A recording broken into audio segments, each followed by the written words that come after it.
Bismillahirrahmanirrahim. Assalamualaikum warahmatullahi wabarakatuh. Alhamdulillahilladzi anzalas sakinata fi qulubil mu'min wa alhamdulillahilladzi khalaqal mauta wal hayata liyabluwakum ayyukum ahsanu amala. Asyhadu an la ilaha illallah wahdahu la syarika lah wa asyhadu anna Muhammadan abduhu wa rasuluh la nabiyya wa la rasula ba'dah. Faqad qala Allah ta'ala fi kitabihil karim, a'udzu billahi minasy syaithanir rajim, wabtaghi fima ataka Allahu ad-daral akhirah wa la tansa nasibaka minad dunya wa ahsin kama ahsanallahu ilaik. Wa qala aidan, wa idh ta'adzana rabbukum la in syakartum la azidannakum wa la in kafartum inna 'adzabi lasyadid. Amma ba'du. Pengurus atau pimpinan cabang Nasihatul Aisyah Kertek, semua anggota pimpinan, jamaah, ibu-ibu, mbak-mbak, adik-adik yang hadir pada kajian pagi hari ini, pertama-tama yuk bersama-sama bareng-bareng kita bersyukur di waktu yang sama, di tempat sama, bareng-bareng bersyukur kepada Allah. Alhamdulillah, hari ini kita awali dengan aktivitas yang baik, aktivitas yang mulia. Kita isi hari ini dengan penuh kebaikan. Awal pagi hari kita isi sejak bangun langsung kita sahur. Insya Allah kita sudah mengawali dengan keberkahan. Tasaharu fa inna fis sahuri barakah. Sahurlah kalian semuanya karena di dalamnya ada keberkahan.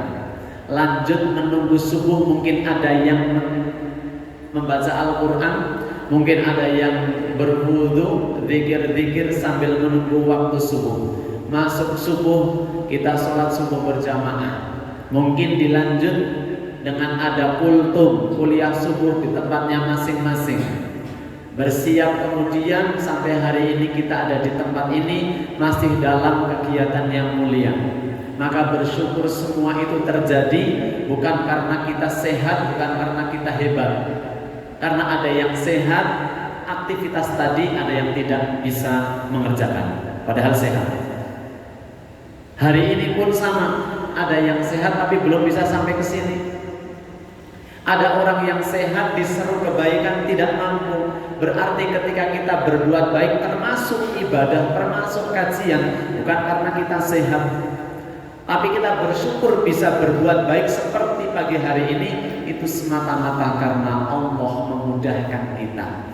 Allah buat kita itu menangkap kebaikan dengan hati yang bersih, sehingga menjadikan jiwa kita, menggerakkan fisik kita untuk mampu hadir. Walaupun ada aktivitas lain yang bersamaan, walaupun ada ajakan acara lain di saat yang bersamaan, tapi kita memilih untuk hadir di tempat ini semata-mata karena itu adalah petunjuk Allah, dan itu mahal sekali. Adik-adik, mbak-mbak, ibu-ibu pernah mendengar ada orang mengajak kesyukuran karena sudah memberikan kita taufik dan hidayah? Pernah dengar ajakan untuk bersyukur karena Allah berikan taufik dan hidayah? Panjenengan pernah nggak benar-benar mensyukuri kepada Allah atas hidayah yang Allah berikan kepada kita? Pernah tidak? Lebih sering mensyukuri hidayah yang Allah berikan atau lebih sering mensyukuri ketika kita dapat rezeki bernama uang?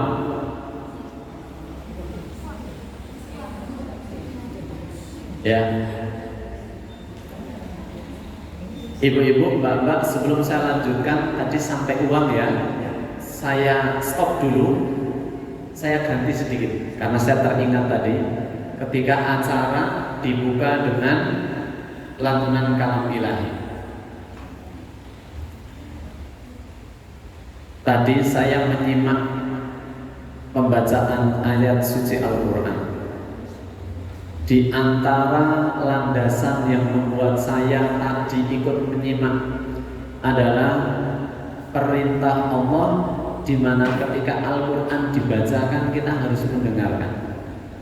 Dan di antara tanda-tanda iman yang sesungguhnya dari seseorang adalah apabila dia ditunjukkan kebesaran Allah, bergetar hatinya, dan apabila dibacakan ayatnya nambah imannya. Walaupun tadi agak sedikit disayangkan, masih ada yang berbicara, masih ada yang entah apapun temanya, di saat yang bersamaan Al-Quran sedang dibaca. Next time jangan, apapun itu, diam aja. Innamal mu'minuna alladzina idza dzukirallah wajilat qulubuhum wa idza tuliyat 'alaihi ayatuhu zadatuhum imana. Kalau tidak salah di Quran surat Al-Anfal ayat yang kedua. Sesungguhnya seorang mukmin yang benar-benar mukmin, original, bukan KW, bukan kaleng-kaleng.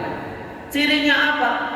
Innamal mu'minuna alladzina idza dzukirallah wajilat qulubuhum. Mukmin yang sesungguhnya di ayat ini jika disebutkan, jika ditunjukkan kebesaran-kebesaran Allah, hatinya bergetar. Hati yang mudah bergetar karena kuasa Allah, tanda imannya bagus. Jadi ibu, mbak-mbak, pagi hari melihat matahari terbit dari ufuk timur, kemudian secara otomatis panjenengan heran, gumun, mengagungkan Allah, tanda imannya masih waras. Apapun bentuk kebesaran Allah, tapi ketika ada kebesaran Allah kita biasa-biasa saja, loh orang gumun, yang mau duit. Ada sesuatu yang menutupi hati kita. Dan di antara yang hati kita menjadi tertutup, kita menyepelekan Al-Quran. Kalau ada Al-Quran dibacakan, diam, dengarkan. Karena siapapun yang bersinggungan dengan Al-Quran, yang tadi membaca, yang mendengarkan, yang mempelajari, yang menghafalkan, yang mentadaburi, siapapun dan apapun yang bersinggungan dengan Al-Quran pasti Allah muliakan. Hakul yakin demi Allah pasti dimuliakan. Maka ibu, bapak, mbak-mbak, adik-adik yang ingin hidupnya mulia, muliakan Al-Quran, akrab dengan Al-Quran, hargai Al-Quran. Itu penting. Semulia-mulianya manusia di hadapan dunia, begitu dia abai dengan Al-Quran, maka Allah akan rendahkan. Coba kita cek. Tadi materi saya sampai uang, ingatkan ya Bu, uang tadi. Agar kita mengingat tentang Al-Quran dulu. Semua yang bersinggungan dengan Al-Quran pasti mulia. Kalau kita belum tergerak dengan Al-Quran, minimal menghormati dulu. Pertama, malaikat Jibril mendapat tugas dari Allah, salah satunya menghantarkan wahyu bernama Al-Quran untuk disampaikan kepada Nabi kita Muhammad SAW. Bukankah Nabi itu mendapat pesan Al-Quran itu perantaranya malaikat Jibril? Gimana?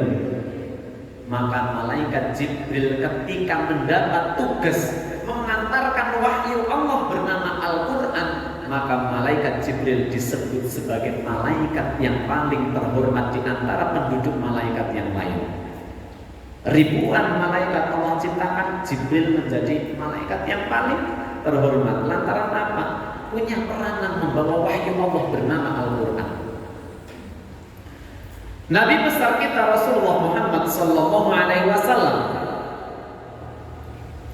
di antara Nabi dan Rasul, banyak Nabi dan Rasul yang diutus oleh Allah untuk memberikan peringatan dan kabar gembira dari Allah. Tapi Nabi Muhammad kemudian menerima wahyu bernama Al-Quran. Maka Nabi kita Nabi Muhammad SAW menjadi nabi dan rasul terbaik, kekasih Allah yang paling mulia, bahkan menjadi manusia pertama kelak yang akan masuk surga. Lantaran apa? Al-Quran. Poin ketiga, Syahrul Ramadan alladzi unzila fihi al-Quran. Bulan Ramadan adalah bulan di mana di dalamnya Al-Quran diturunkan. Maka Ramadan menjadi bulan yang paling istimewa di antara 12 bulan. Malam Lailatul Qadar itu pun di antara turunnya wahyu Al-Quran ada di sana. Maka satu malamnya bahkan minimal sebanding dengan 1000 bulan atau bisa lebih. Khairul layalin yang disebutkan dalam Quran surat Al-Qadr juga khairun min alfi syahri. Malamnya menjadi malam yang terbaik. Bahkan kita umatnya Nabi, ngaku umatnya Nabi bu, mbak-mbak ngaku umatnya Nabi. Umat Nabi itu adalah khairul ummah, umat yang terbaik. Kenapa?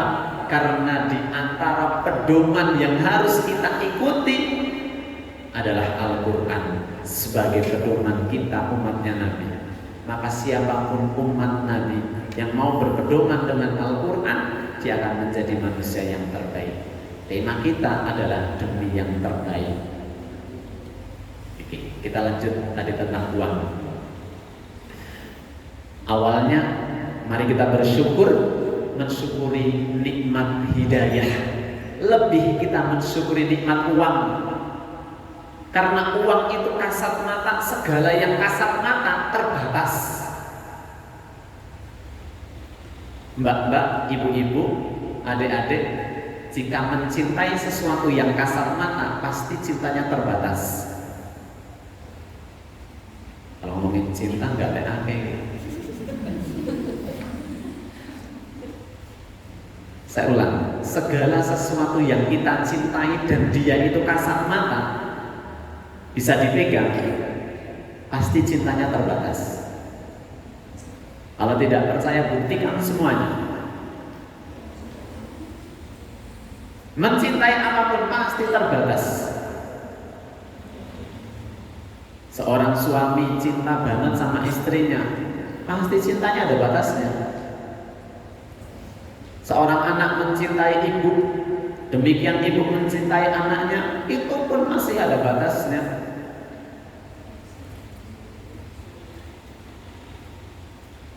Akan ada sesuatu yang bisa mengalahkan, tetapi tidak ada yang mampu mengalahkan cintanya Zat yang mencipta kita. Ada satu ungkapan luar biasa. Ini pernah saya baca dalam satu tulisan, ya, mbak-mbak ataupun ibu-ibu di sini pernah nggak dalam hidup kita, entah kemarin atau dulu sekali, pokoknya dalam hidup kita pernah nggak kita itu meninggalkan sholat? Pernah? Ya, coba aku itu dan alhamdulillah sudah mengakui. Atau biasanya kalau memang nggak pernah meninggalkan sholat, biasanya di antara kita kadang atau mungkin sering menunda sholat. Tapi tadi kok kamu pernah meninggalkan sholat. Jadi gini, dalam tulisan yang pernah saya baca begini, itu tulisan keren banget, dan tulisan itu cukup, terutama bagi saya, menampar sekali. Karena setiap kita punya masa lalu, yang mungkin masa lalu kita tadi kita pernah nggak taat sama Allah, bahkan tadi sempat disebutkan meninggalkan sholat. Gini, Allah itu punya banyak hamba. Di Indonesia berapa?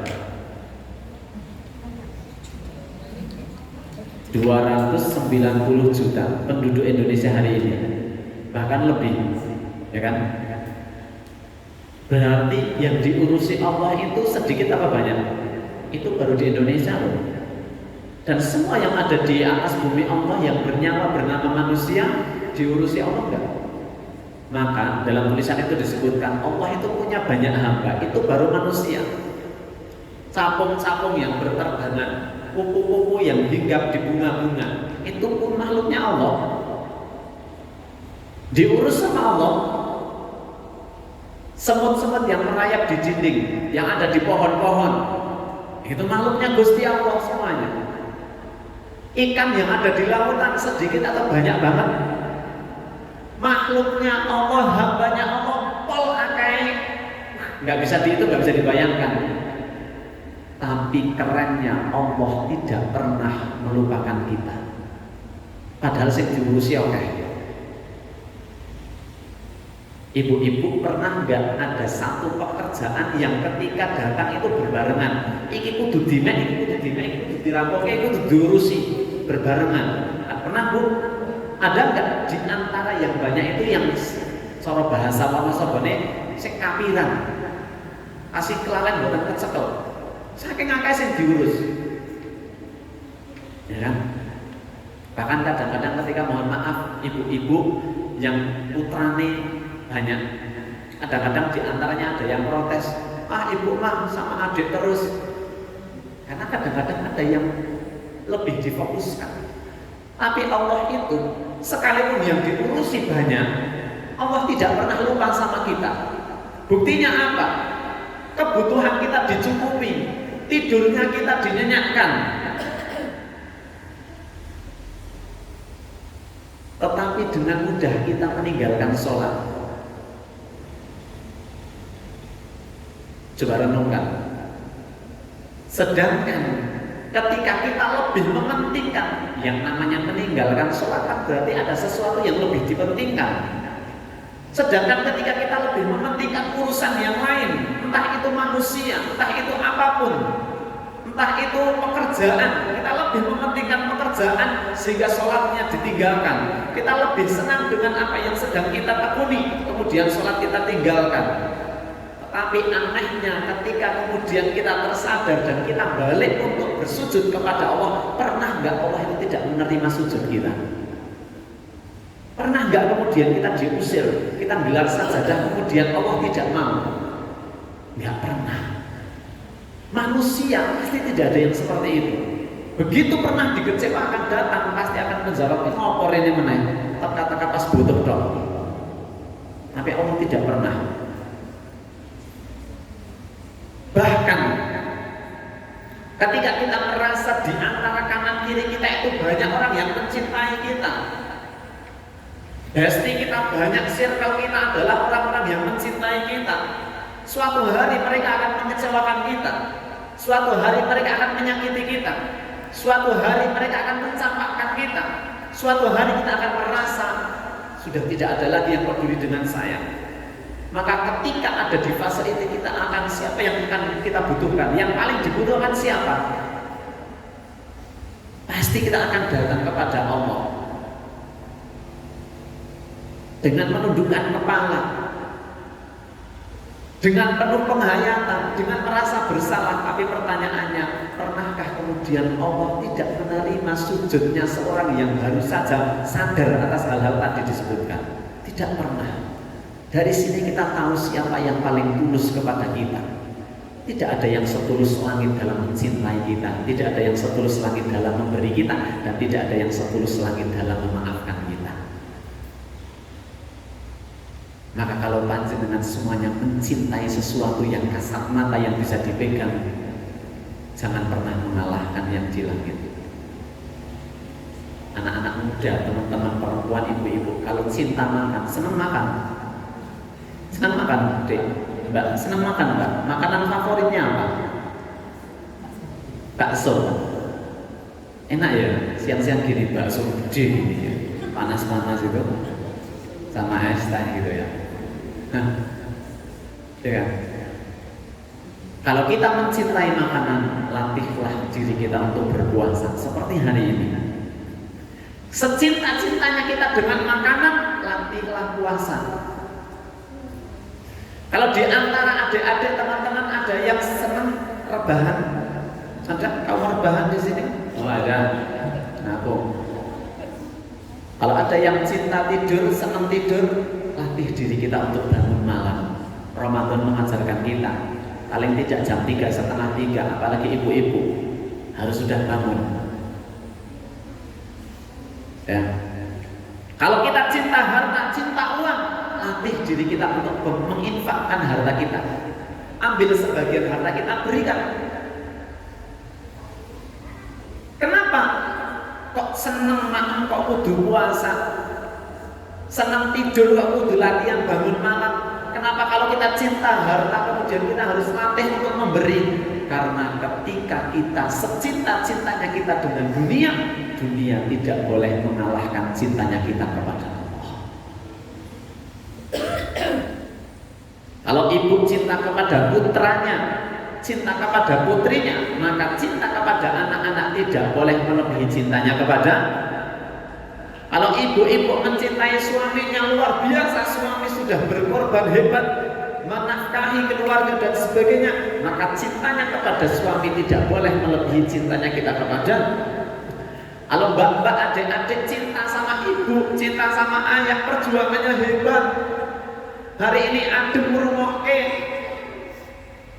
orang tua kita harus panas-panasan, padahal sama-sama puasa. Demi apa? Gamis baru, jilbab baru, HP baru. Tapi sekalipun kita cinta hebat luar biasa kepada orang tua kita, nggak boleh cintanya melebihi cinta kita kepada ibu-ibu, mbak-mbak, jamaah semuanya yang dirahmati Allah. Terkait tema dengan demi yang terbaik, coba semua membayangkan euforia perlombaan. Ada satu perlombaan yang sangat bergengsi, di mana pemenangnya mendapatkan hadiah yang luar biasa. Dia akan mendapatkan medali emas, dia akan mendapatkan trofi piala yang besar, dia akan mendapatkan uang pembinaan. Juara 1 miliar, juara 2 500 juta, juara 3 250 juta. Harapan 1 dan harapan 2 dan harapan 3 masing-masing 100 juta. Khusus untuk juara 1, 2 dan 3, selain mendapatkan yang tadi sudah disebutkan, maka dia secara otomatis akan dihajikan oleh panitia. Maka bisa dibayangkan kira-kira ini panitia dan perlombaan ini perlombaan yang biasa atau perlombaan yang gede. Medali emas, medali perak, medali perunggu, ada trofi, ada pialanya, uang pembinaannya tadi yang 1 miliar, juara 2-nya 500 juta, juara 3-nya 250, harapan 1, harapan 2 100 juta, 100 juta. Kemudian NB, terbuka untuk umum segala usia. Kira-kira teman-teman di sini daftar enggak? Daftar enggak? Kalau masih belum tergerak, aneh. Sudah diiming-iming hadiah segede itu, terbuka untuk umum. Tergantung lombanya apa dulu ya Bu. Oke, lombanya baca Quran, umpamanya. Enak dong, insya Allah semuanya bisa. Lomba maca Quran, kira-kira tertarik nggak daftar? Pendaftaran gratis. Tertarik? Sekarang sekalipun nggak tertarik, ya udah nggak apa-apa, saya nggak mau maksa. Dari mukanya nggak ada yang tertarik. Tapi sekarang udahlah, dengan anggap saja karena tidak tertarik, kira-kira juara apa mboten? Tertarik biasa-biasa, mau kira-kira menang apa mboten? Bisa dibayangkan. Kira-kira saniki, jawab lagi. Dari tadi yang sudah saya tawarkan, saya infokan lah. Saya dapat info, saya sebarkan biar panjenengan ikut. Kira-kira terbuka untuk umum hadiahnya tadi seperti itu. Yang daftar kira-kira akeh apa sedikit? Banyak atau banyak sekali? banyak sekali juaranya sak miliar itu. Boto juara siji oleh sak miliar nggih ngopo niku. Asegene apa Bu kira-kira? 1 miliar medali emas, trofi, munggah kaji. Nah, sangel le bayangake. Ning kok ya ora tertarik. Ya kan? Terus sekarang coba. Begitu lomba dimulai, terus diumumkan pemenangnya. Wong-wong sing menang niku kira-kira untuk menuju sebagai pemenang kira-kira usaha apa mboten?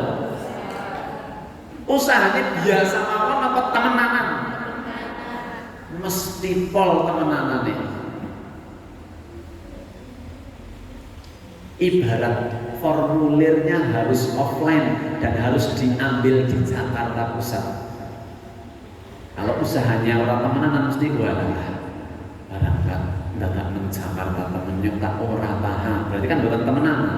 Sing temenanan wis mayu numpak kereta tak lakoni. Ketinggalan numpak bis tak lakoni.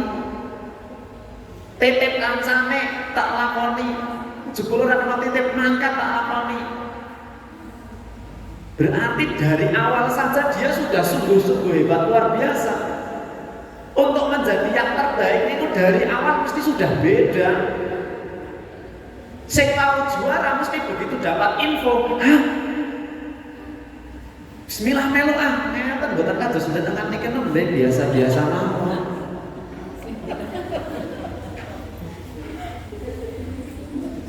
Mungkin saking tawadhunya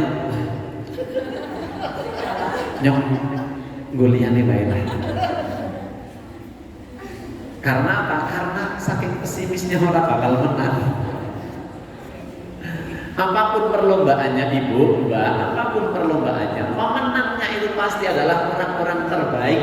Bukan terbaik dalam hasilnya, dia pasti terbaik dalam ikhtiarnya. Dia terbaik dalam doanya. Dia terbaik dalam pantang menyerahnya. Orang hanya lihat wah hebat pas lagi dapat pialanya, nggak lihat proses perjuangannya. Yang lomba renang juara 1, bagaimana dia latihan renang, pasti hebat luar biasa. Sampai badan keran perut keran dilakoni, asih bola bali masuk angin, mesti pernah mengalami. Bola bali diseneni kelampiye, nek sing diseneni sepisan langsung mutung. Turune galak banget. Yang iso ora mangkat. Ora bakal juara. Ada audisi nyanyi. Ya di Indonesia kan kerep banget tentang audisi nyanyi kan juaranya ini kan hadiah luar biasa. Niku pas latihan kira-kira nate diseneni mboten kalih mentor-mentore.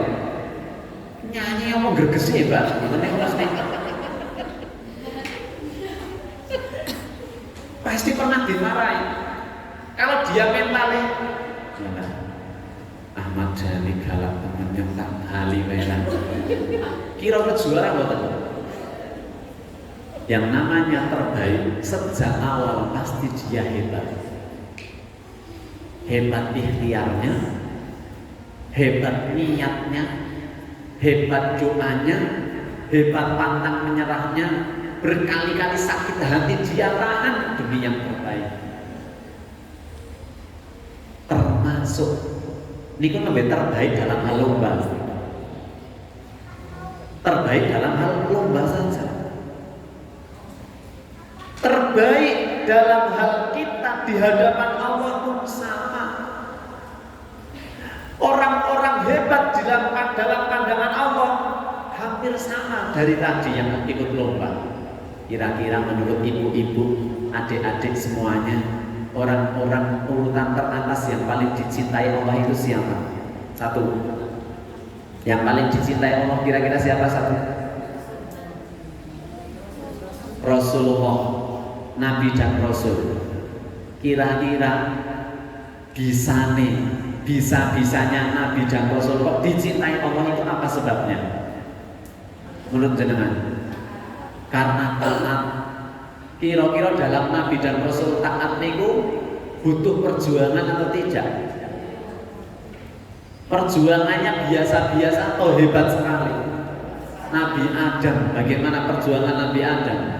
Harus turun dari surga, berpisah dengan Hawa sekian tahun dan sekian lama. Nabi Nuh alaihi salam 900 tahun berdakwah, kehilangan anak tercinta. Gak main-main taat dan perjuangannya. Nabi Ibrahim, bapaknya para nabi, perjuangannya gimana? Hebat luar biasa. Menanti hadirnya anak puluhan tahun. Begitu anaknya lahir harus ditinggal di gurun pasir yang gak ada air, gak ada pohon, ditinggal 7 tahun. Kaget Pak. 7 tahun. Nabi Ismail ditinggal Nabi Ibrahim masih bayi 7 tahun. Begitu sudah dewasa, mimpi, diperintahkan untuk apa? Untuk menjadi yang terbaik. Kelasnya para nabi nggak mudah. Kalau kita komentar, ya kan saya bukan nabi. Loh nabi ini yang ngomongnya seperti kita manusia biasa. Nabi ini nangis Bu. Ketika sakit hati Nabi nangis. Jangan dikira kemudian yang kan wong biasa udah Nabi, udah Pak Yai. Loh Pak Yai ini ku ya manusia biasa loh. Jangan dikira Nabi Ibrahim itu, loh Nabi Ibrahim begitu kemudian meninggalkan Ismail yang masih bayi sama istrinya, kemudian harus membalikan badan itu dipanggil sama istrinya. Dipanggil, ya ayah Ibrahim.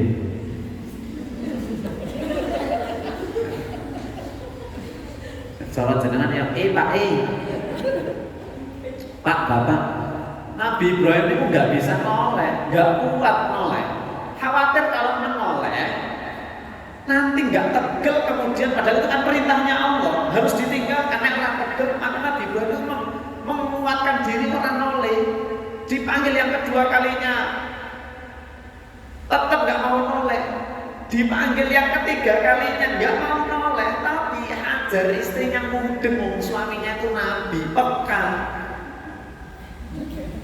Istri itu kan wanita itu kan jadi ini makhluk yang paling peka. Mulai semuanya ini adalah makhluk yang tidak peka. Contoh perempuan yang pekanya itu punya integritas tinggi, pekanya itu peka yang eksklusif itu Hajar, istrinya Nabi Ibrahim. Loh suami saya kok dipanggil 2 kali kok nggak noleh, pasti ada sesuatu yang hebat, ada sesuatu di balik itu. Maka pertanyaan berikutnya keren. Apa pertanyaan berikutnya? Coba jenengan manggil 2 kali nggak noleh-noleh, kira-kira piye?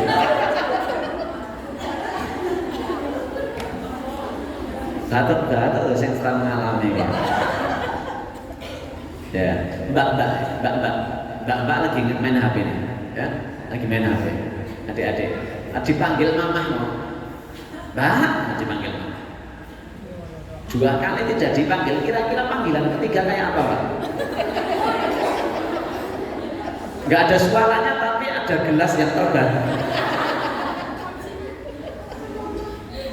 Ya. Setiap kita pasti merasa langsung surga, tapi Hajar tidak. Hajar tahu suaminya Nabi, dipanggil 2 kali nggak noleh, maka panggilan berikutnya, Pak, apakah ini perintah Allah? Gitu. Keren kan? Nah laki-laki kayak gitu. Laki-laki itu jangan diberi pertanyaan sing langsung menjawab, angel mesti jawab.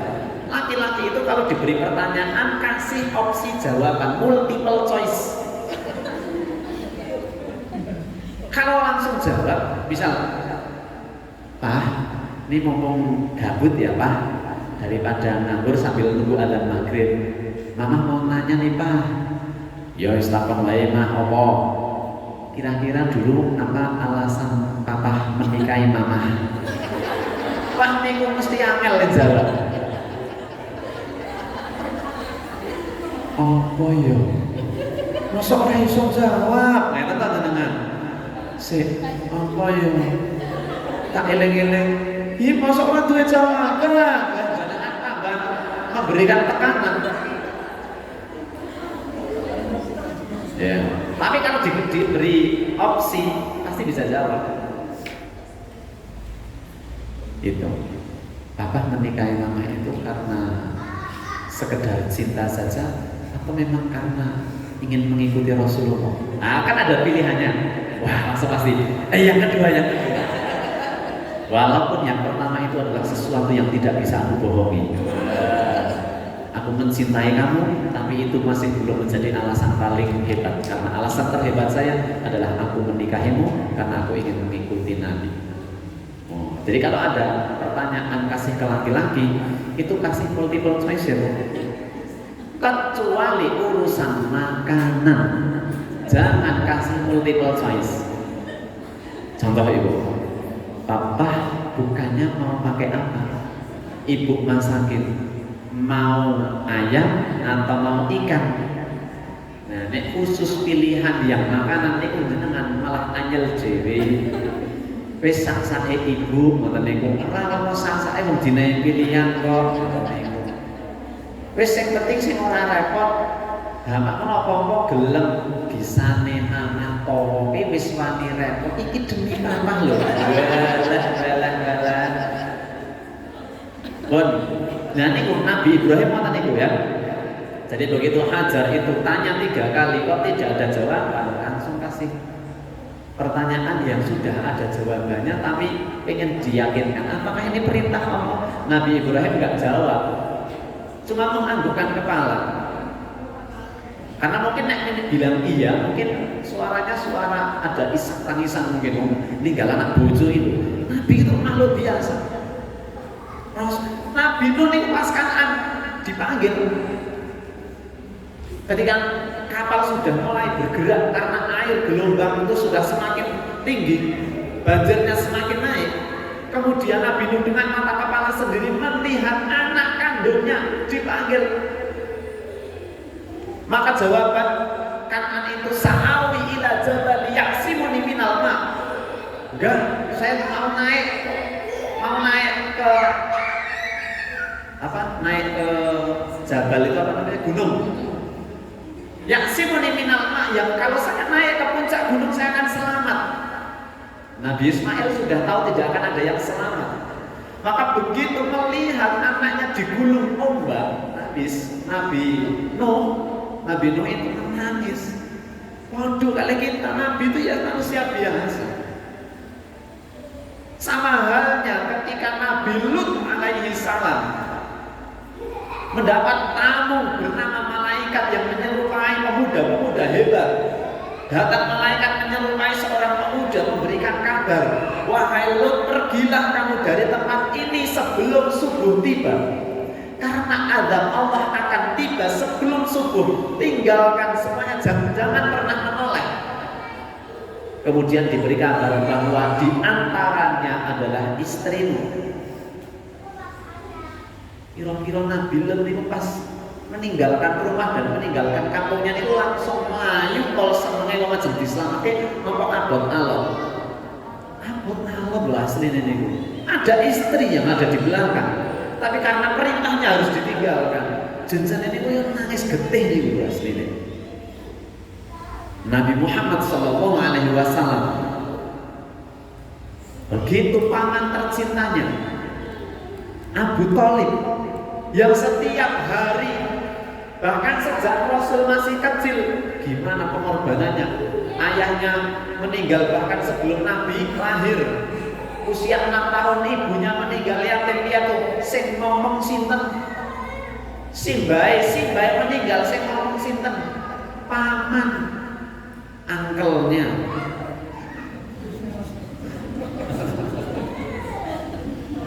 Ya, paman. Maka Nabi Muhammad SAW cintanya luar biasa dengan pamannya. Tapi dalam akhir kehidupannya, pamannya tidak sempat mengucapkan.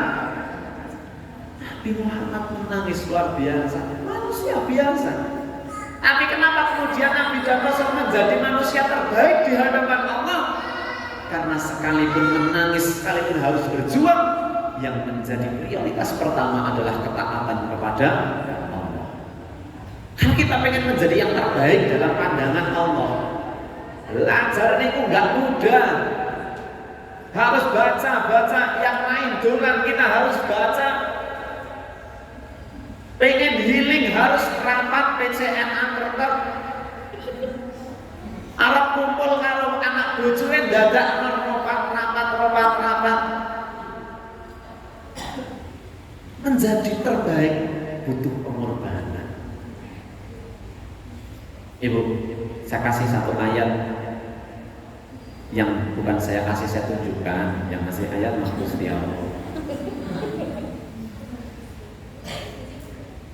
Maaf, niki drijine nembe dilingake kali Gusti Allah.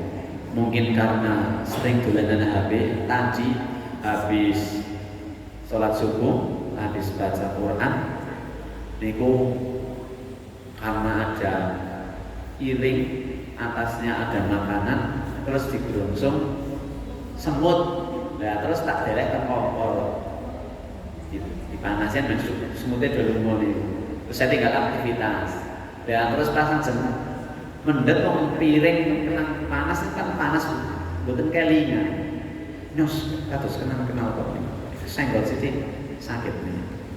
Nah, nih Bu, satu ayat Quran surat At-Taubah ayat 41 paling tidak bisa memotivasi kita nek pas lagi futur, ya, pernah ngalami futur. Nah, futur kan apa sih itu futur? Adik-adik mbak futur itu apa? Futur itu ketika kita lagi kurang bersemangat dalam hal ketaatan kepada Allah, males sholat jamaah, males baca Al-Quran, males ikut kajian, padahal sebelumnya terdepan, tapi kadang-kadang entah kenapa lagi males saja. Rapat NA biasanya sih senengnya urung teko. Saking semangatnya, tapi kadang-kadang surga namanya kondisi futur, di mana kondisi iman kita naik. Karena memang iman itu kata Nabi yazidu wa yanqus, kadang-kadang naik, kadang-kadang turun. Itu memang kondisi iman seperti itu.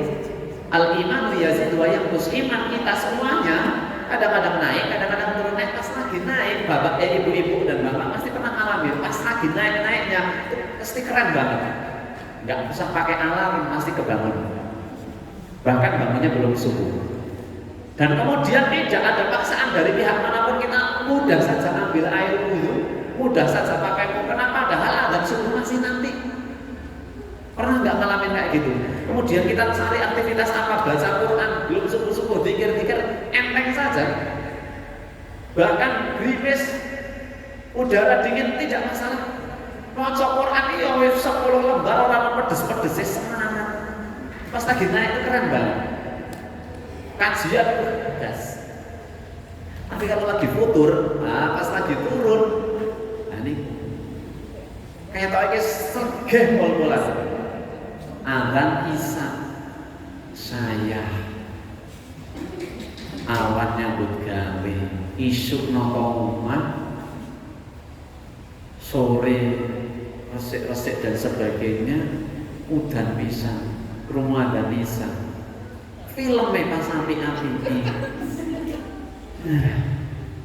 Sholat jam 10-nya kayak nih, kenal lah, mengkuangai lah, sholati lagi futur gitu. Baca Quran nembe rong ayat sudah kau lagi. Lumayan kan satu hurufnya dikali 10. Apalagi ini di bulan Ramadan dikali 10 lagi. Lumayan lah rong ayat ini songket. Sudah kau lagi rong ayat lagi futur. Tapi kan lumayan, Al-Qur'annya masih kepegang, lumayan daripada enggak. Nah, tapi kata Nabi belum selesai. Al-iman yazid wa yanqus, kadang naik, kadang turun. Yazidul iman bit ta'ah.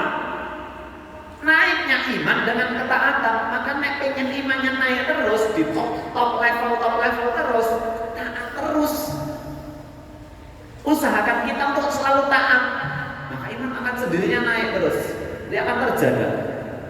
Wa yanqusul iman bil maksiyah.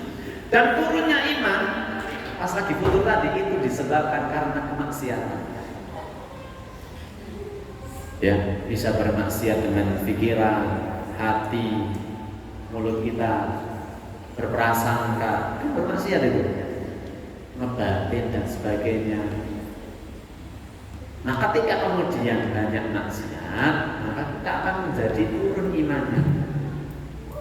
Maka kemarin dalam salah satu khutbah juga ada khatib mengingatkan kalau tarawih wonten teng mriki sing tarawih niku surga. Apa boleh namun mulai witir niku angkat tangan wis ora kondang.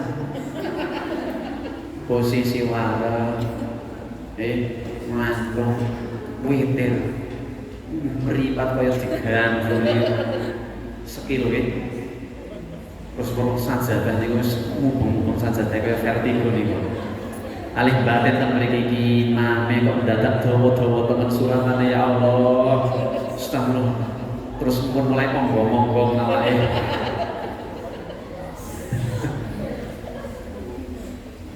ana sing tarawih kados niku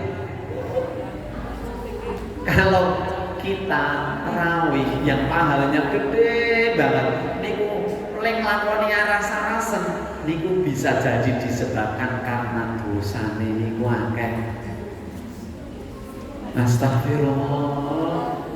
Yang mana rakaat loro wae wis ngantuk. Wa iril maghdubi alaihim waladdallin.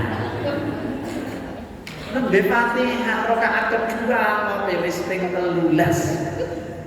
Ya Allah. Niku jangan-jangan kita dosanya terlalu banyak. Makanya kemudian diajak taat niku badan kita enggak siap. Nek mau niku nek pas lagi dosanya lagi di-skip, istighfarnya banyak kan dosanya di-skip tuh.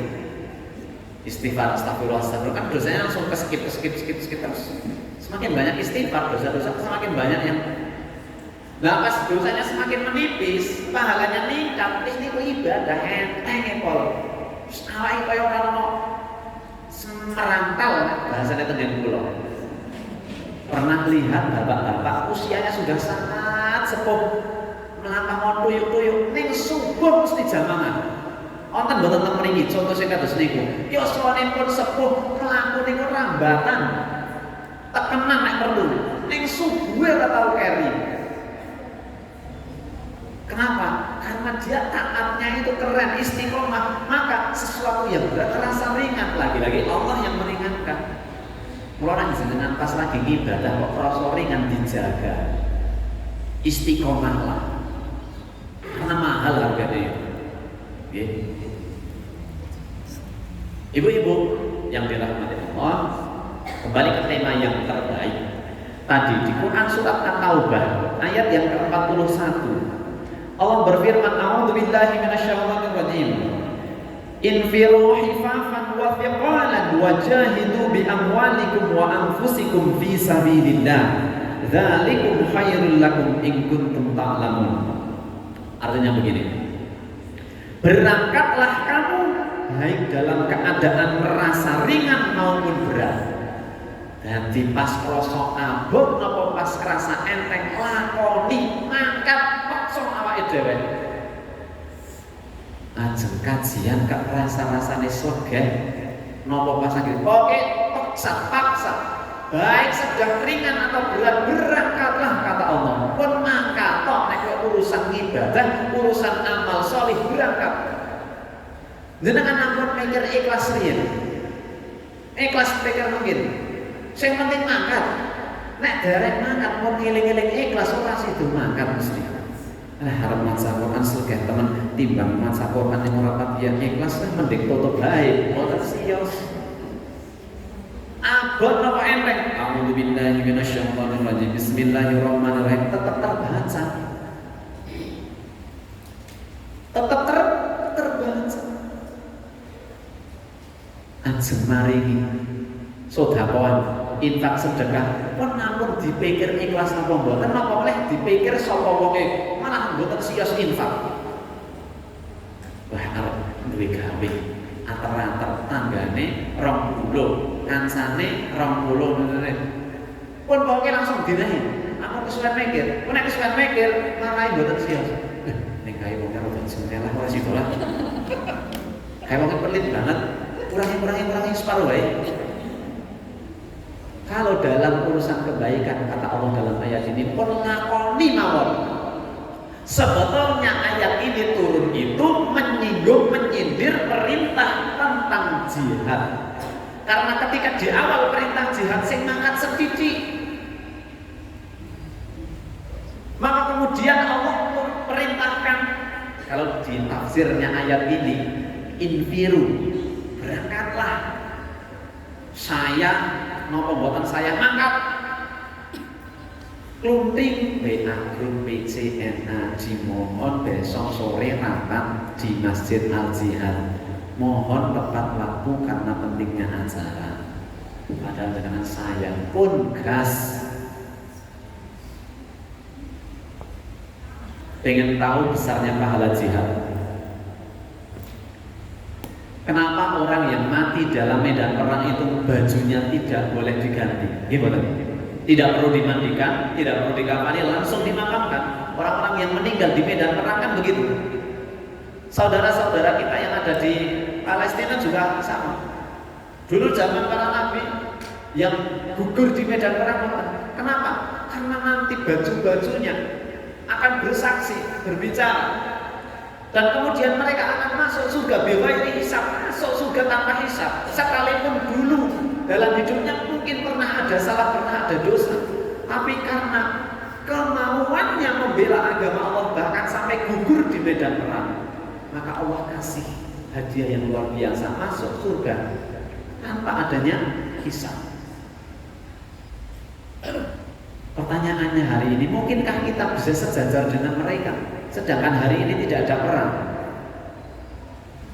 Pernah nggak kemudian di salah satu khutbah Jumat kemudian memerintahkan, kemudian garwo-garwo jenengan begitu pulang langsung wadul yang dikon perang jabuk mau nang Jumat. Nanti nggak pernah. Tapi Allah itu tidak pilih-pilih, tidak pilih kasih. Sekalipun hari ini kita akan protes, ya barang penang dia jela-jela orang anak ejek perang harus orang mungkin pahala jihad, maka Allah kasih pahala jihad walaupun pekerjaannya berbeda. Di antaranya apa? Mbak-mbak yang belajar menuntut ilmu dengan kesungguhan hati, maka dia tidak akan pulang sekalipun dia dalam kelelahan, kecuali Allah akan ganjar seperti pahala jihad. Pergi ke sekolah, pergi ke pesantren, mondok sinau, pahala jihad. Ibu-ibu kok jadi pengurus NA, mbak-mbak kok jadi pengurus persyarikatan, liyane wis turu isih ngituni ini sok piye iki nek ora rampung acarane ora sukses iki prige carane ya Mbak.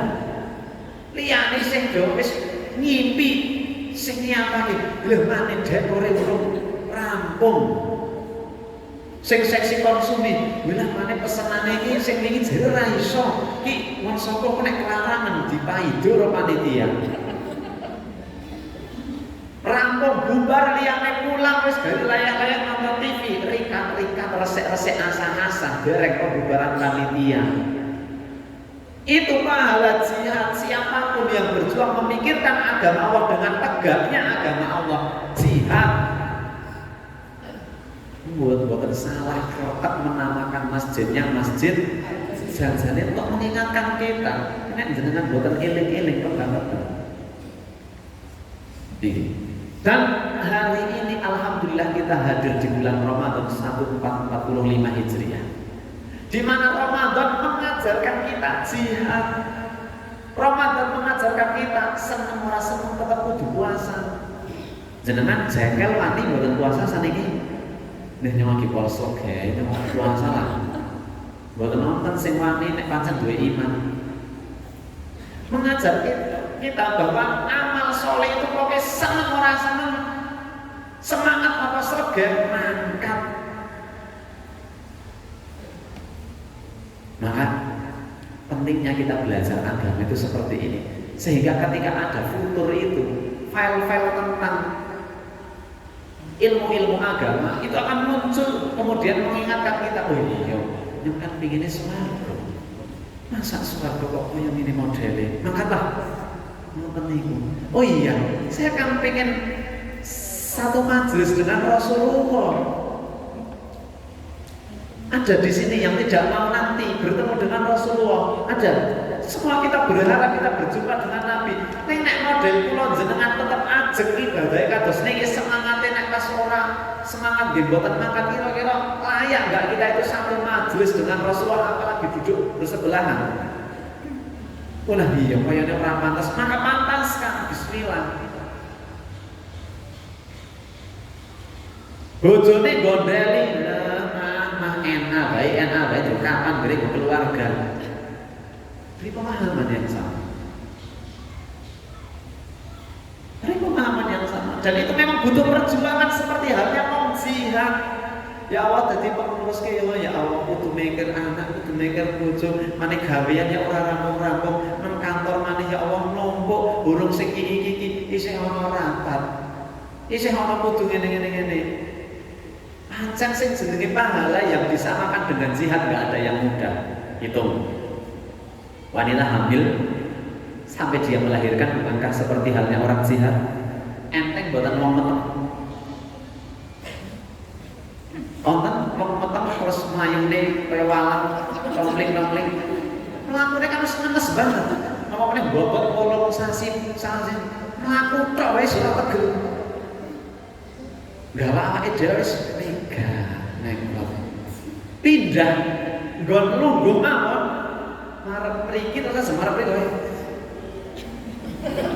lha niku wong meten niku susah mulane pahalane padha karo mboten wonten wong nggih melahirkan itu susah napa mudah Bu iki kasih tahu anak-anak biar tahu dijawab Bu melahirkan susah apa mudah ngomong deh. Ibu mungkin harus jawab susah, toh ngomong. Apalagi dokter bilang belum ada tanda-tanda yang sabar ya.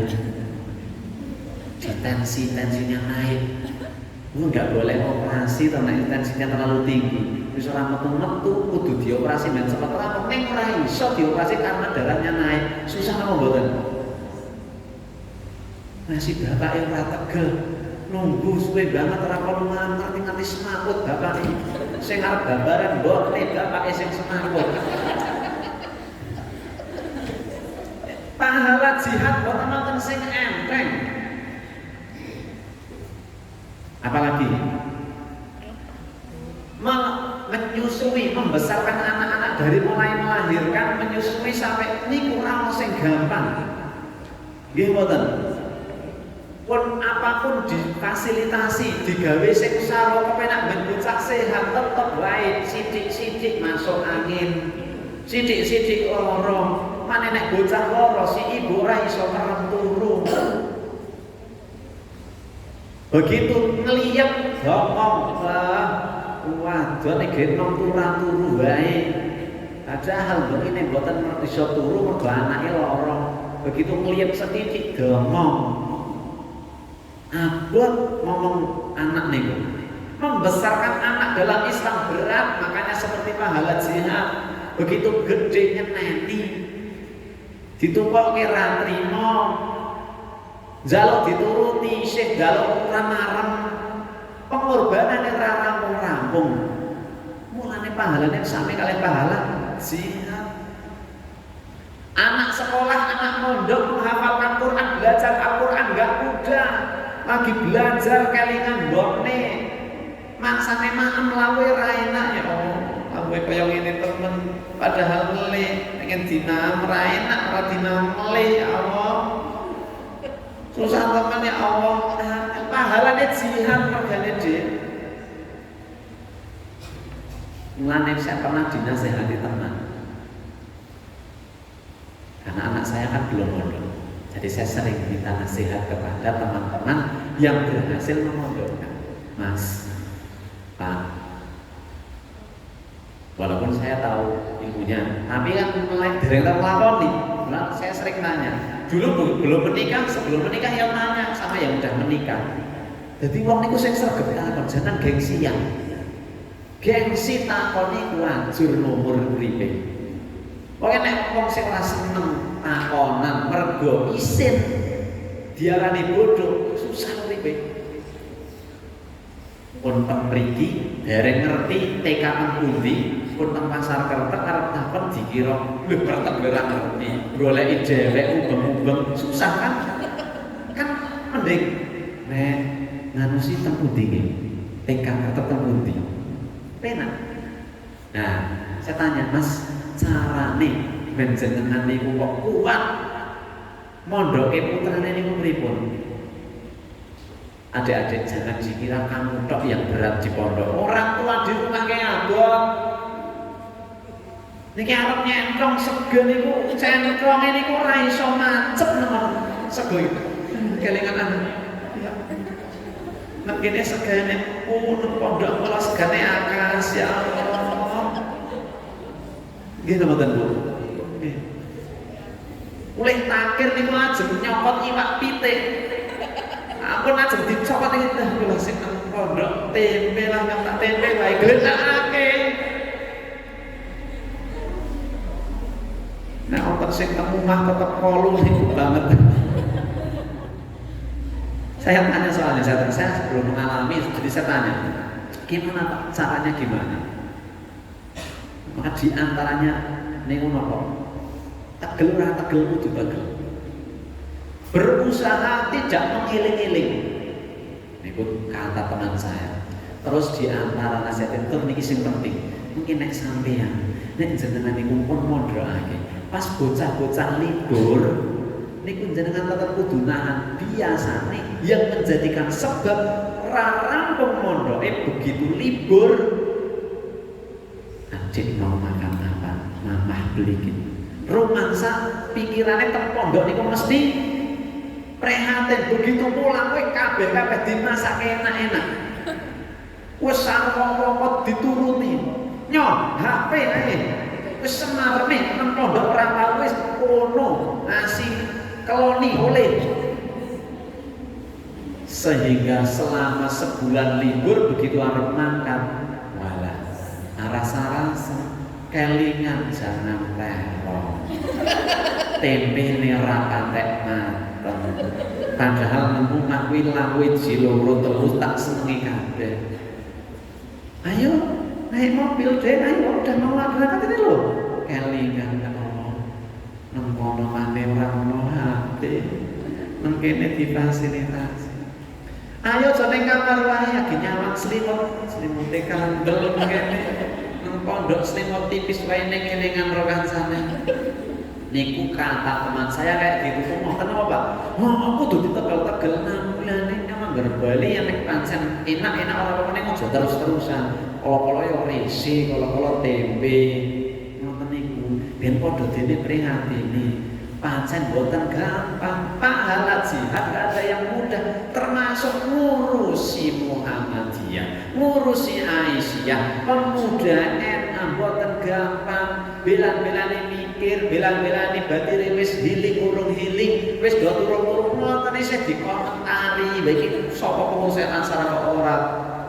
Nah, yang ini acara ini sama panitiane terus dengan loro-loro ilang pahalane. Iku. Saestu. Tapi kenapa kemudian mereka yang sedang, jangan dikira juga para sahabat Nabi yang berperang dengan Nabi ini mundur wong sing ngampuh-ngampuh, mereka juga janjane di tengah medan itu, di medan perang. Nah, musuh ini akeh kemudian kayane kalah. Rasulullah kelontak ke belakang riyen nggih. Niku zaman biyen nggih wonten kurang-kurang ke belakang. Tapi Nabi mengatakan begitu sudah di medan perang, ya. Salah satu sahabat saya lupa namanya. Kalau tidak salah Torik bin Ziyad, kalau tidak salah. Nanti kalau salah dikoreksinya. Anak-anak lebih hafal nih kalau tarikh Islam. Saya pernah baca ini. Salah satu pemimpin perang yang hebat itu. Begitu naik kapal, prajuritnya turun kapal semuanya. Turun, kemudian siap-siap mau tenda. Yang lain lagi nata tenda, nata pedang, masak pedang, nata niku, Torik bin Ziyad, teng kapal teng pelabuhan, kapalnya dobong, panglima perang. Ngerti kapalnya dibakar, do takon. Terus Torik bilang gini, kapal orang nonis, orang iso balik, narap balik mati kelelep, timbang mati kelelep maju. Pilihannya mau loro, menang atau mati syahid.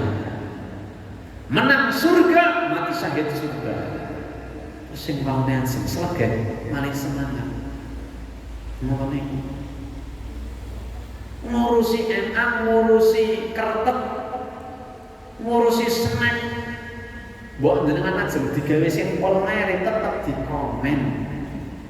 Wis mesti kakeane dinilih. Mubazir ngerti ngono proposale le ngedhoke ora usah akeh-akeh. Ngoten niku. Bahasan kurang nih, rigis panitiane. Lalu wis mesti kurang ngisi-ngisi. Nek sing pun padha dene paham, amur turun timbang kurang. Berarti nek turun jangan ae. Niku mawon siapa sing komen ya paling apik jaman ae akeh ning ora ono sing kekurangan ngoten niku pun niku. Jangan kan kula jenengan Kanjeng Nabi dikomen terus. Maka sudah. Luqmanul Hakim sudah berpesan kepada kita. Luqmanul Hakim bukan nabi, bukan rasul, tapi namanya dijadikan nama surat. Dia betul. Surat Luqman. Itu kenapa? Ahli memberikan hikmah. Di antaranya Luqman pernah mengajak anak laki-lakinya, le melu bapak, temu ndi? Wis pokoke nemono. Kayak do keledainya juga. Wis, dia munggah tak tuntune bapak, si bapak seneng, bapak pun berpengalaman, mungkin rumangsa dijicik mesti gampang saya kon munggah. Begitu lewat desa, lewat Jambusari niku dikomen, iya anak kurang ajar model ini, bapakne kon nuntun anake cingkring ning motor. Bocah kurang ajar. Anaknya Luqman, bapak jenengan mawon Pak. Kula luwih nonton, kula sing nonton. Luwih semangat iki wis sing bapake munggah. Tekan mriko, petan kertek desane pundi? Tempel. Tempel di komen. Bapak model apa ki bapak? Anake kono nuntun bapake munggah. Iki bapak sing ora prihatin yang ngene iki. Akhirnya keduanya turun, tonton kanan kiri, munggah mereka tekan pelingakus di komentari. Ki wong bodho, bapak karo anak pada dene bodhone ngerti kumae adoh, sayang duwe kendaraan tonton. Ya wis munggah kabeh, munggah, sing bonceng. Bonceng. Tekan mereka kali kajar sekurang. Bapak karo anak yang tidak berberi kehewanan. Keledai tengkrik kongkrik ditunggangi wong loro. Wes wong tegelan. Terus anake bingung. Luqman baru mengatakan, "Nak, itulah kehidupan." Mbak, itulah kehidupan. Apapun yang kita kerjakan akan ada orang yang memberikan penilaian buruk kepada kita. Kita sudah berikhtiar yang terbaik, akan tetap ada cibiran demi cibiran, hasutan demi hasutan, ejekan demi ejekan. Mungkin di pondok banyak yang memuji ketika pulang nanti Ramadan, ya Allah, dene kan pun ya kan karena tahun-tahun mondok pulang kan biasanya dene putrane pun gede teman wis gadis ayu teman ya Allah jilbabe gede. Terus dengan biasanya pas halal bihalal biasanya kon maca Quran, biasanya sing mondok iki mboten cek. Kon maca Quran ngerti maca dialog karo mbah-mbahne seneng temen cek anake gede ayu salihah maca Qurane. Mungkin pulang halal bihalal ono sing ngomentari. Iki ora gaul bisa jilbaban karo tamplan gede kaya ngono jilbaban. Nembe dialog begitu kan biasanya lebar halal bihalal healing. pantai kan biasanya kan isinya tempatnya kira-kira kostumnya seperti apa? Setengah tua lemu tur ginuk-ginuk alengan klambi pating petsotok. Kadang-kadang itu kan sana ibu-ibu gen kepingin nom mawon ning nganggo klambi gen kaya nom mawon niku. Jadi niku melihat yang jilbabnya sangat DC. Niku nang pantai jilbabane gede iki ora ini war ngaji niku. Apa niku? Sering saya jumpai ada orang tidak istiqomah berhijrah, kenapa? Tidak tahan telinganya. Itu pentingnya adik-adik yang muda-muda, pentingnya kita memiliki teman yang baik. Teman yang baik, ya, itu akan menentukan kehidupan kita dunia dan akhiratnya. Kembali kepada tema tentang untuk menjadi yang terbaik, intinya punya perjuangan. Perjuangan yang luar biasa, perjuangan yang hebat. Bahkan kita suksesnya tidak hanya ingin sukses di dunia. Sukses kita adalah dunianya sukses, akhiratnya juga sukses. Maka untuk sukses akhirat kata Allah, apa? Kedudukan yang paling mulia di sisi Allah itu siapa? Tadi kata bapak ibu, kata ibu-ibu kan Nabi dan Rasul.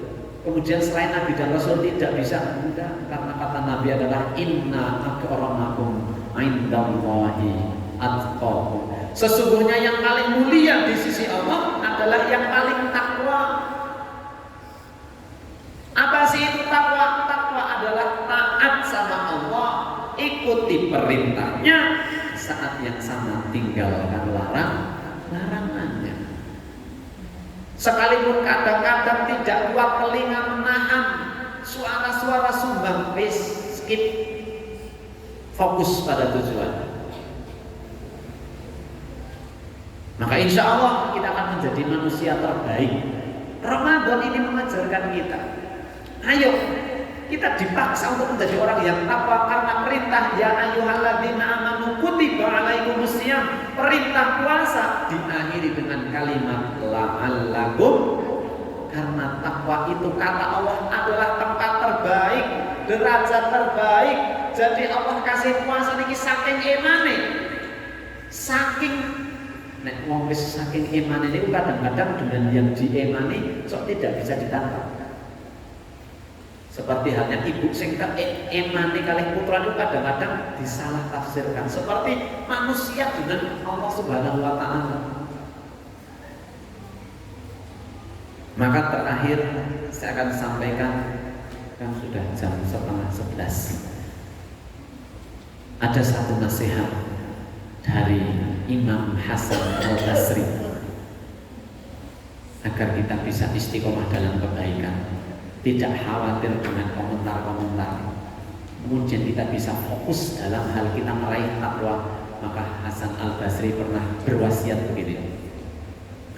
Ditanya oleh salah satu muridnya, wahai guru, bagaimana caranya agar kita bisa terus fokus kepada akhirat sekalipun kita tidak meninggalkan dunia? Dunia tetap dikejar, tapi akhirat tetap yang utama. Caranya pun biar bisa seperti itu. Maka kata Imam Hasan Al-Basri yang pertama, saya yakin bahwa rizkiku tidak mungkin diambil orang lain, maka itu akan membuatku tenang. Karena Allah tidak mungkin menukar rizki yang sudah ditetapkan kepada hambanya. Kalau pemahaman kita sudah sampai di sini bahwa rizki tidak mungkin diambil orang, mesti ayam tenteram. Apapun usaha kita, ikhtiar kita, itu hanya ikhtiar sebatas manusia yang wajib berikhtiar. Hasil semuanya kita pasrahkan kepada Allah. Mangsane hati okeh, pancen rezekine iki okeh, mangsane batine setitik ya pancen niku rezekine, nek pancen pas blas ora payu, ya pancen niku sing digariske Gusti Allah. Tenang uripe. Jenengan tutup warungnya, ditutup jam 3 tutup, regane jeng siap-siap buka puasa, setengah 4 ditelepon jenengan dadak wis tutup ki nembean ora arep borong jeng pindah nang tokone. Kadang-kadang gelo Ya Allah Pak, dengan boten orang yang beriman wong pancen rezekine tanggane kae. Nek wis dadi rezekine, wis ora bakal kleru Gusti Allah niku. Semut sak monten kae. Iwak teng laut sak monten kae Gusti Allah boten tau kleru. Bahkan binatang yang ada di bumi Allah. Nggih, kan teng jero lemah niku kan akeh. Makhluk Gusti Allah. Niku ora ono sing ngeliyen. Kata Imam Hasan Al-Banna, hal pertama, aku tidak akan pernah kemudian khawatir karena aku yakin rizkiku tidak mungkin diambil orang lain. Yang kedua, lanjut Imam Hasan Al-Basri mengatakan, amalku tidak mungkin dikerjakan orang lain. Amalku tidak mungkin dikerjakan orang lain, maka akan aku sibukkan untuk beramal soleh. Karena amal soleh yang akan menjadikan kita selamat, itu tabungan kita, dan mustahil orang lain mengerjakan untuk kita. Harus diri kita yang mengerjakan. Sinau kudu awake dewek sing sinau, bukan orang lain. Ngapal ke Quran tidak mungkin orang lain yang mengamalkan untuk kita, harus kita sendiri. Maka itu akan memotivasi saya untuk terus beramal soleh, kata Imam Hasan Al-Basri. Karena amalku tidak mungkin dikerjakan oleh orang lain. Yang ketiga, Hasan Al-Basri melanjutkan, zat yang menciptakanku, zat yang mengurusiku, yaitu Tuhan Rabbul Alamin, Allah Azza wa Jalla, senantiasa melihatku. Maka malu aku bermaksiat dan dilihat oleh Tuhan. Maka kita sudah menyadari di setiap kehidupan kita, dimanapun, kapanpun, dimana saja Allah pasti melihat. Mau ada orang tua atau tidak, tetap puasa. Kenapa ada yang siang-siang di pasar petek bakso, mie ayam? Karena tidak ada pemahaman bahwa Allah selalu melihat dan mengawasi kita. Yang ada dalam pikirannya kan wis adoh saka omah, bapak ibu orang mungkin ngerti, wis aman mbak Suhai. Tapi orang yang beriman tidak. Dan ditutup oleh Imam Hasan Al-Basri yang keempat adalah, aku sadar dan aku tahu kematian sudah menungguku, maka akan aku sibukkan untuk mempersiapkan amal-amalan agar aku nanti bahagia berjumpa dengan Rabbku. Ibu-ibu, bapak, adik-adik jamaah rahimahumullah, yuk menjadi yang terbaik, bukan hanya terbaik dalam urusan dunia. Mari bersama-sama menjadi yang terbaik, bukan hanya sekedar terbaik dalam pandangan orang tua kita. Ayo kita menjadi yang terbaik, bukan hanya yang terbaik menurut ustadz dan ustadzah kita, menurut kiai kita. Ayo menjadi yang terbaik bukan hanya dalam kacamata dan pandangan masyarakat, tetapi mari menjadi yang terbaik dalam pandangan Allah Subhanahu wa Ta'ala. Mari bersama-sama menjadi komunitas terbaik dalam pandangan Allah dan Rasul-Nya. Mari menjadi saudara-saudara Muslim yang terbaik. Seperti apa? Saling membantu, saling menolong, saling memaafkan, saling merangkul, saling meringankan, saling menutupi aib dan kekurangannya. Di saat yang bersamaan kita bersemangat dalam membangun hubungan kita dengan Allah. Berhablum minallahnya kita bangun, berhablum minannasnya kita jaga seharmonis mungkin. Pernah ada yang menyakiti, sudah lupakan dan maafkan. Maka insya Allah kita akan menjadi golongan manusia-manusia. Kita akan menjadi kelompok, kita akan menjadi organisasi, kita akan menjadi satu circle yang terbaik dalam pandangan Allah, yang terbaik, yang nanti akan mendapatkan derajat orang-orang terbaik, yaitu inna akramakum indallahi atqakum, yaitu orang-orang terbaik karena derajat takwa yang sudah Allah gariskan dan Allah janjikan kepada kita semuanya. Hadirin ibu-ibu jamaah rahimahumullah, kiranya itu yang bisa kami sampaikan. Dan ini momentum Ramadan ini sangat tepat untuk menjadi kita menjadi manusia yang terbaik dalam pandangan Allah dan menjadi manusia yang terbaik juga dalam urusan dunia. Karena kata Allah, man arada dunya fa'alaihi bil ilmi, wa man arada al-akhirah fa'alaihi bil ilmi, wa man aradahuma fa'alaihi bil ilmi. Barang siapa yang pengen sukses terbaik di dunia harus dengan ilmu, pengen terbaik di akhirat harus dengan ilmu, dan jika pengen terbaik kedua-duanya, terbaik di dunia, terbaik di akhirat, maka dengan ilmu. Maka hadiri setiap majelis ilmu yang ada, yang diadakan NA, yang diadakan Aisyah, yang diadakan Muhammadiyah, yang diadakan manapun yang ada di Kertek dan dimanapun, selama tidak ada bertentangan dengan syariat, ikuti. Insya Allah itu akan memuliakan kita. Nasallallahu alaihi wasallam. Ada tanya jawab?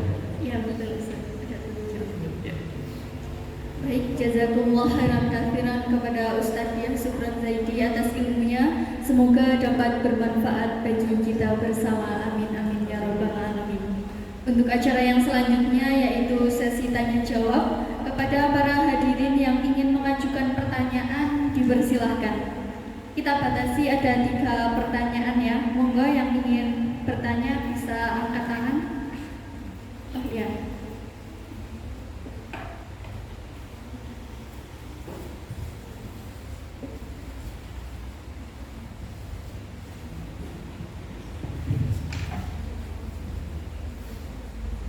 Assalamualaikum warahmatullahi wabarakatuh. Waalaikumsalam. Bismillah, izin tanya Ustaz, sehubungan dengan meninggalkan sholat di masa lalu, apakah sholat yang tertinggal hingga ini?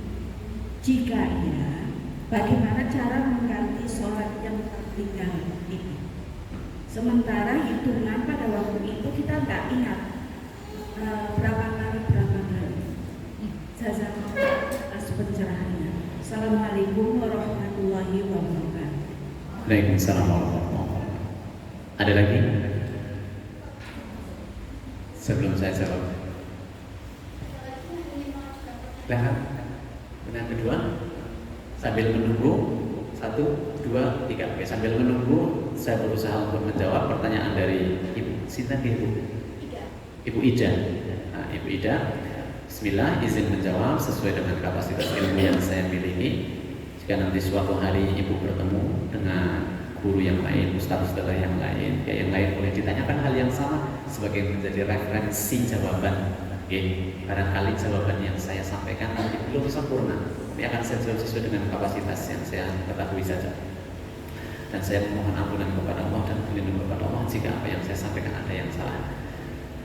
Bismillahirrahmanirrahim. Bagaimana ketika kita pernah meninggalkan sholat di masa lalu? Mungkin ketika kita masih muda, kita sudah balik, tapi kita pernah meninggalkan bahkan dengan sengaja, sedangkan kita sekarang sudah menyadari. Bagaimana kemudian kita harus lakukan? Apakah harus mengganti sholat yang pernah ditinggal? Padahal hitungannya kita tidak tahu berapa waktu sholat yang kita tinggal, ya kan? Terkait dengan sholat, tidak ada istilah mengqadha sholat. Beda dengan puasa. Kalau puasa di bulan ini, ibu-ibu menstruasi, nifas, sakit, ala safarin, dalam perjalanan, fa'idatun min ayyamin ukhra, maka harus wajib mengganti puasa yang ditinggalkan sejumlah hari yang ditinggalkan. Itu kalau puasa. Ya. Tetapi terkait sholat tidak bisa. Lalu bagaimana kepada kita yang pernah dulu meninggalkan sholat? Maka saya pernah mendapatkan keterangan yang sama dari guru saya dulu adalah ketika kita pernah meninggalkan sholat, kemudian kita menyadari bahwa itu adalah satu kesalahan, lalu langkahnya bagaimana? Sedangkan untuk mengqadha sholat kita tidak boleh, karena kita sudah tadi ada banyak faktor, sudah nggak lupa jumlah bilangannya dan sebagainya. Walaupun mohon maaf ya, ada beberapa yang memiliki paham sholat bisa diqadha, ada yang memiliki paham itu ada, entah itu dengan mengganti sholatnya atau bahkan menggantinya dengan mohon maaf dengan barang tertentu ya. Tetapi kalau dalam Muhammadiyah tidak, dalam tarjih itu kemudian kita mohon ampunan kepada Allah dengan taubatan nasuha.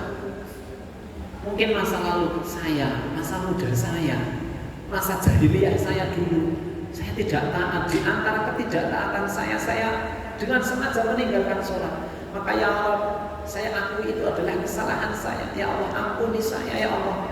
Saya akan ganti ketidaktaatan saya akan ganti ketidaksolihan saya, meninggalkan sholat saya akan ganti dengan ketaatan hari ini.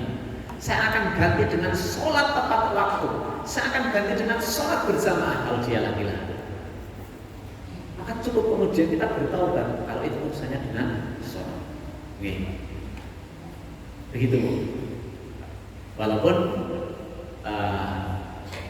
ada pendapat lain di luar Muhammadiyah yang mengatakan boleh, tapi kita tidak mengambil itu ya, tentang misal menggantinya dengan misal gini, karena ada pemahaman yang begini, orang tua sakit tinggal di rumah sakit, koma, tidak sadarkan diri, kemudian satu pekan kemudian meninggal dunia.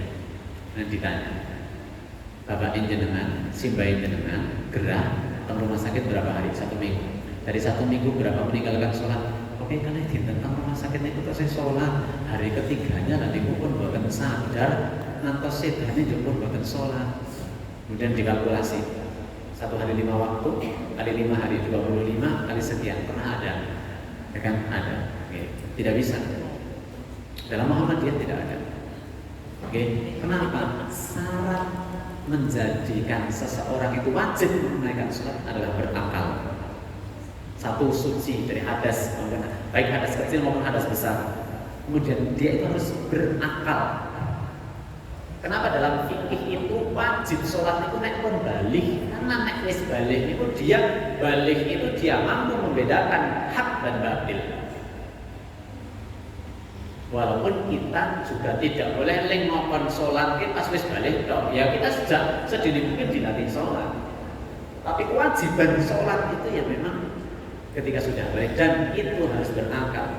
Makanya ada orang pingsannya zuhur, sadarnya isya, maka asar dan maghribnya itu tidak usah dikodok karena dia tidak berakal kecuali dia sadarnya asar.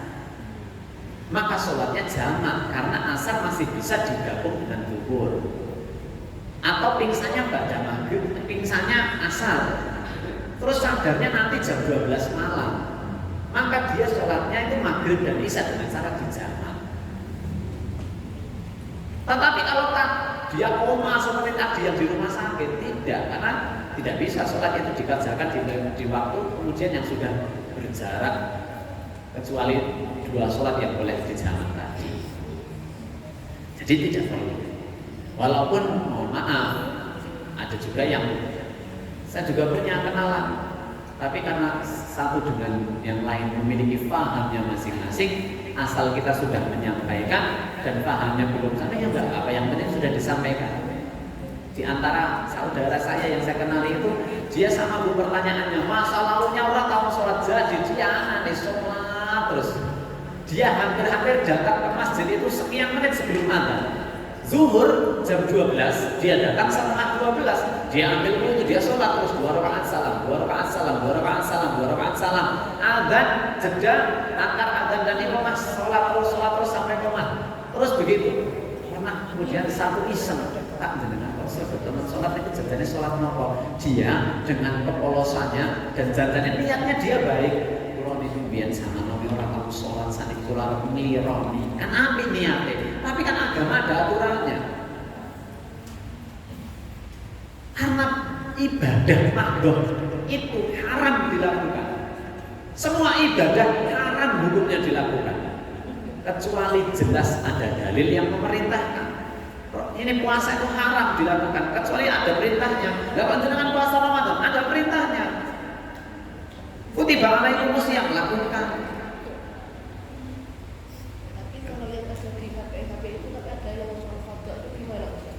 Kan kalau katanya Jumat terakhir itu pas bulan Ramadan bisa melunasi hutang sholat yang dulu kan, jangan itu. Wallahu a'lam bishawab. Terkait dengan pemahaman yang seperti itu, mungkin karena kurangnya ilmu saya, tapi sejauh yang saya pelajari tidak ada mengkodok sholat. Iya, seperti itu. Begitu deh Bu. Beda dengan puasa. Kalau puasa memang kalau ada ketentuannya harusnya rinci.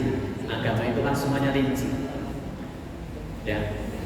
Utang piutang rinci. Kenapa ayat tentang utang piutang itu yang harus mencatat ayatnya panjang banget itu?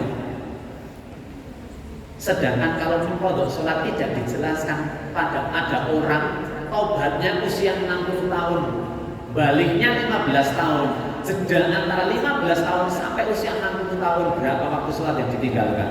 Kalau tidak ada yang dituntun, terus piye nih? Islam itu kan memberikan kemudahan. Agama Islam itu agama yang selalu memberikan kemudahan kepada umatnya, bukan memberikan kesusahan. Yuridukumullahu bil yusra wa la yuridu bikumul usra. Allah itu menginginkan kemudahan. Jadi tidak usah bersusah payah. Yang penting kemudian kalau kita pernah meninggalkan, ya sudah. Bukan berarti kemudian menjadi hal kita meremehkan ya. Oh berarti orang ya beda lagi. Ya, nggak boleh. Karena kan itu yang dipertanyakan karena dulu masa jahiliyah belum memiliki pengetahuan baru menyesal hari ini. Konten malih. Ada lagi Bu, itu jawaban saya. Ibu boleh tanya untuk menjadi referensi atau buku-buku dan yang lainnya. Oke. Karena bisa jadi jawaban saya masih terbatas sekali. Konten lagi. Masih ada 2 kesempatan, ada yang dimajukan pertanyaan. Itu ada ya. Satu lagi Ustaz. Itu yang kalah. Kalau saya mendengar, tapi ada mikro biar yang lain ikut mendengarkan. Siapa tahu pertanyaannya konten saya ini, yang saya letakkan kuwi. Monggo Bu. Bismillahirrahmanirrahim. Ustaz, saya mau tanya terkait dengan sodakoh ya Ustaz. Kalau kita bersodakoh itu sebaiknya kita share atau bersodakoh secara diam-diam. Jadi kalau saya pribadi itu, kalau misalnya saya takut di dalam hati saya itu timbul rasa sombong atau jadi kayak beda niat gitu, berubah niat gitu jadinya. Padahal kalau ada yang berpendapat kalau bersedekah itu mendingan kita share biar yang lain tuh ikut gitu, maksudnya biar menjadi contoh untuk yang lain. Itu yang pertama. Kalau pertanyaan yang kedua, ada pemahaman lain tentang mengqadha puasa itu. Kalau pahaman saya itu kalau kita sakit atau hamil itu kan kita kan membayar fidyah ya kalau menurut tuntunan. Tapi setelah kita membayar fidyah itu kita tetap harus membayar puasa. Lah itu sebenarnya harus kita tetap mengqadha walaupun kita sudah membayar fidyah atau cukup membayar fidyah saja terus kewajiban kita menjadi gugur. Terima kasih Ustaz, itu saja. Assalamualaikum warahmatullahi wabarakatuh. Waalaikumsalam warahmatullahi wabarakatuh. Bismillahirrahmanirrahim. 2 pertanyaan. Yang pertama, infak sedekah mana yang harus kita lakukan, antara menyembunyikannya atau kemudian kita menunjukkannya. Jadi di sini ada 2 pandangan berbeda. Ada 2, sama-sama infak, sama-sama sedekah, tapi ada 2 prinsip yang berbeda. Prinsip yang pertama adalah satu prinsip kita mengikuti apa perintah Allah, sedangkan kemudian di saat yang bersamaan kita hanya ingin yang tahu hanya kita dengan Allah saja untuk kesuci, maksudnya gini, untuk kemurnian pahalanya, karena ibu tadi khawatir jatuh kepada perkara riya, jatuh kepada perkara sombong tadi, sombong paling kayak mau itu, karena kita khawatir seperti itu, kemudian memilih disembunyikan. Kemudian yang kedua, prinsip infak dan sedekah agar mengajak orang lain yang belum mau sedekah, yang belum mau infak agar ikut infak. Oke ya, kita bedakan dulu. Yang pertama, larangan infak untuk menyebut-nyebutkan pemberian kita, ya, itu ada di dalam Al-Quran yang disebutkan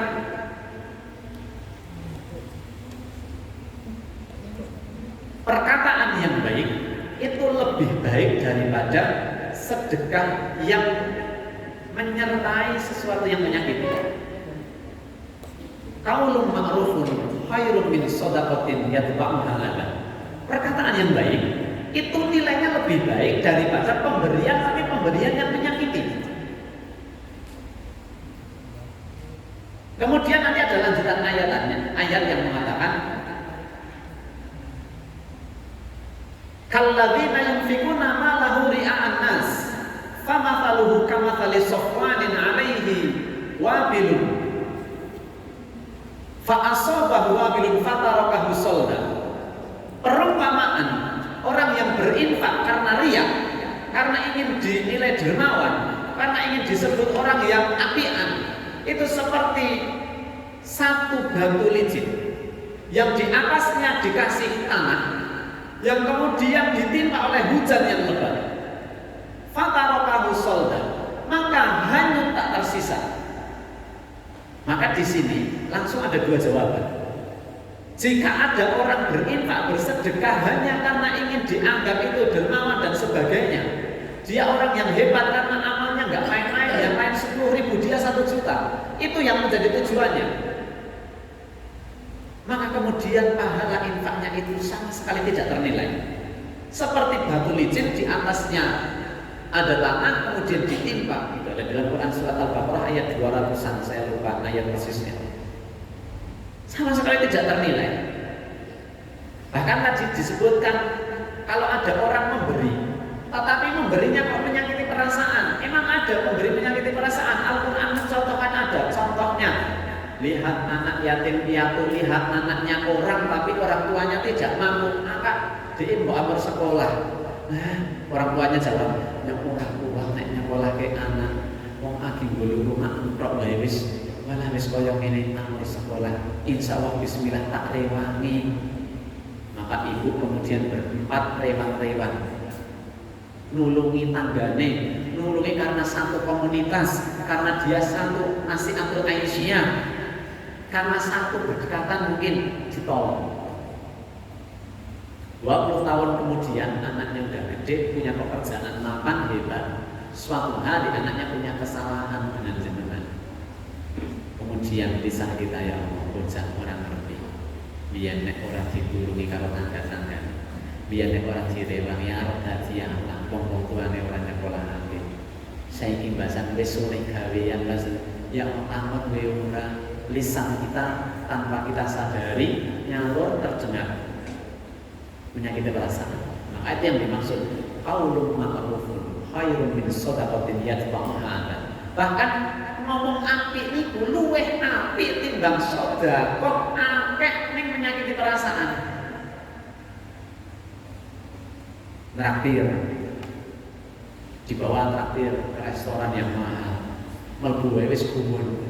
Pangunane kaya ngene teman. Ada menunya. Mana? Merci, enak sih. Dan kata-kata kita ternyata menyakiti.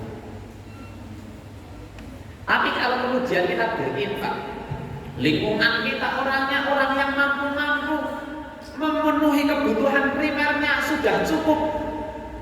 Kemudian kita lihat sekolah TPK-nya, ya Allah cilik banget, naik udanan, ciut, sing ngaji padahal akeh ora, yuk bismillah. Kita niat kepengen renovasi gambake, tetapi di saat yang bersamaan RAB-nya 100 juta, uangnya baru 20 juta, minus 80 juta. Maka kemudian ibu berembuk dengan panitia, bismillah, ayo. Kemudian diumumkan dalam rangka niat, dan liyane sing murung infak pengen infak karena liyane niku saya yakin duit mengurung. Maka bismillah, akhirnya panitia mengumumkan bismillah, alhamdulillah pekan ini terkumpul. Pekan pertama, hari pertama terkumpul 12 juta. Dari ibu ini 2 juta, ibu ini 5 juta, ibu ini 500.000. Tapi kita sudah musyawarahkan, ini kita niatkan mancing. Sing duwite akeh niku belum. Kita hadirkan kemudian ulama, ustadz, kiai tentang fadilah orang yang infak dan sedekah.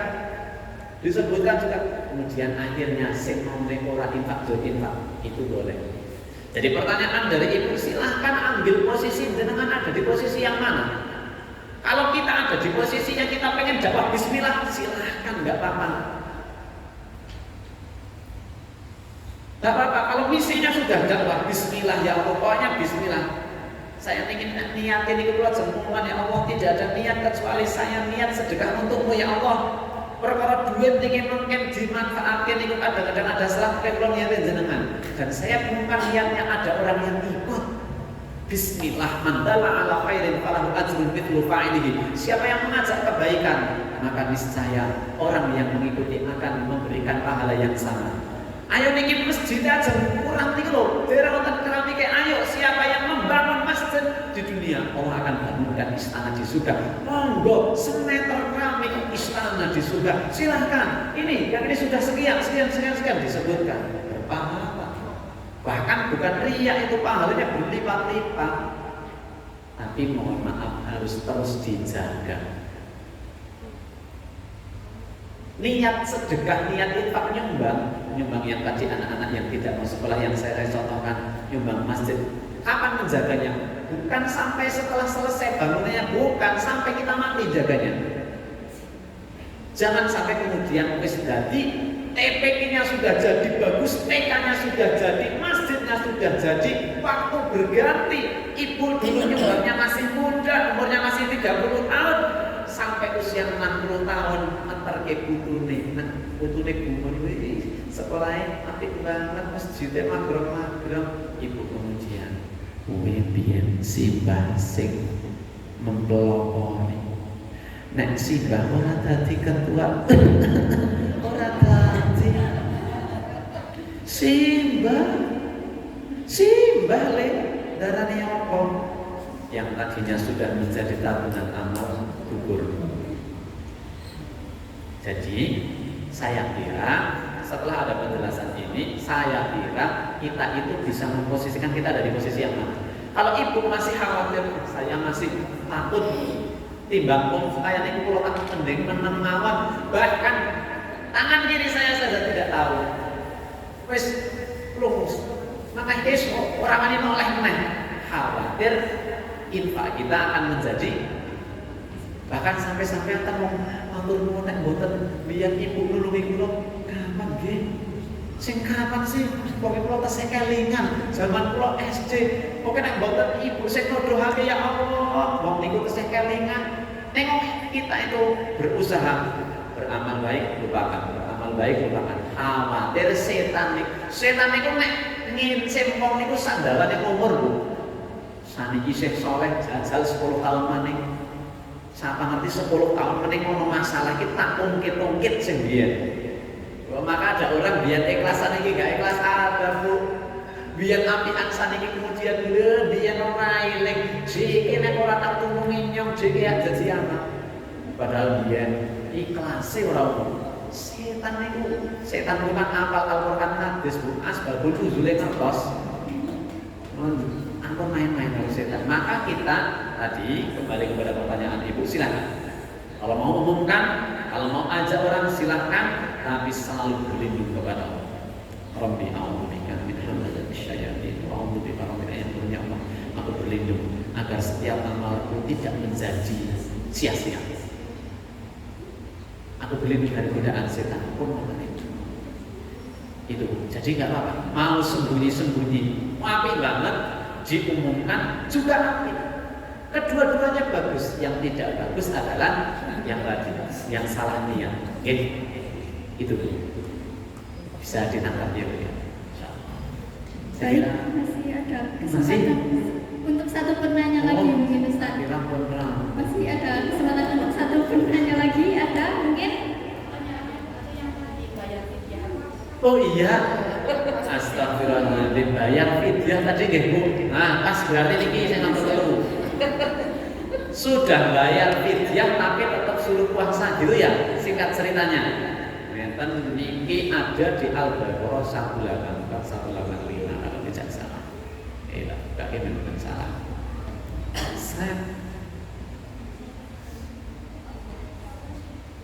Perintah puasa 183, kan?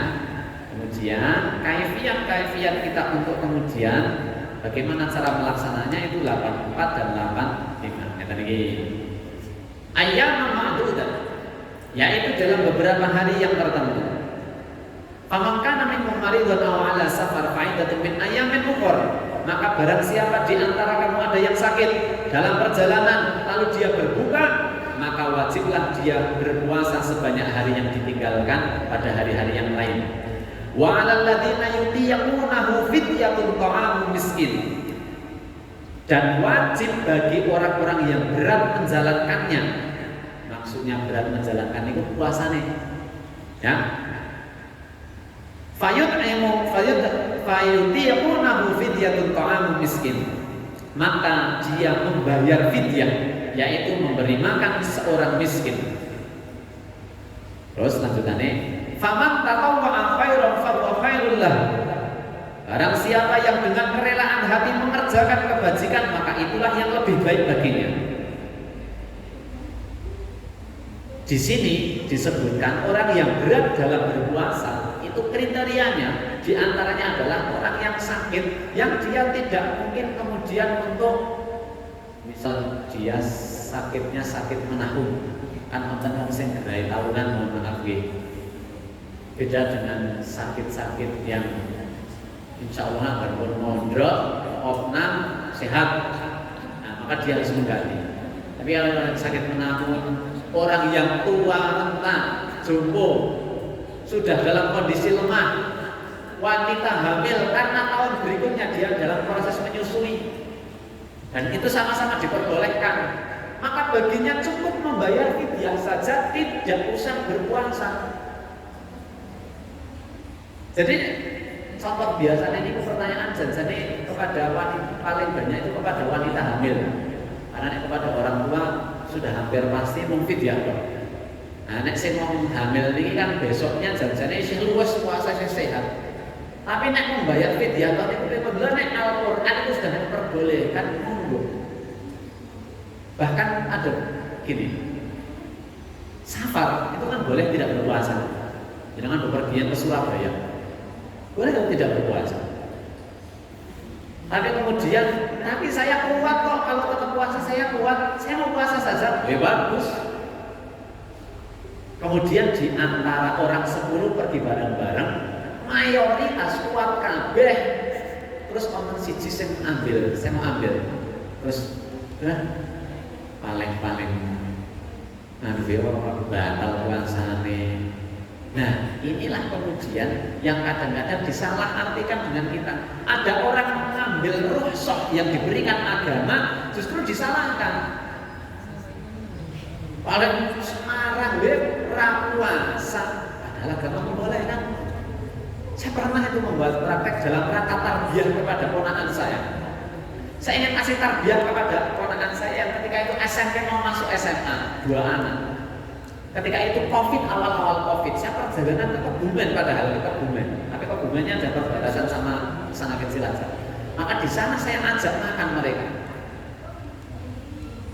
Saya berharap ini menjadi persoalan di kemudian hari, karena naik antar bocah kok kemudian nakokake, berarti dia berpikir tadinya nek wis rampung berarti gagal saya ini. Benar, pas lebaran ngomongan ini masa kita perjalanan, padahal untuk bulan ini malah dijai siapa saya ngejain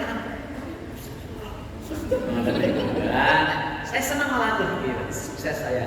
Kemudian apa pengen nah begitu ada pertanyaan kan kita bisa menjelaskan. Nah ujung-ujung jelaskan kan lucu. Nah jelaskan ditimbulkan dari pertanyaan atau dari kasus dulu. Ini kok kue air. Nah, baru kemudian kita jelaskan. Agama itu memperbolehkan.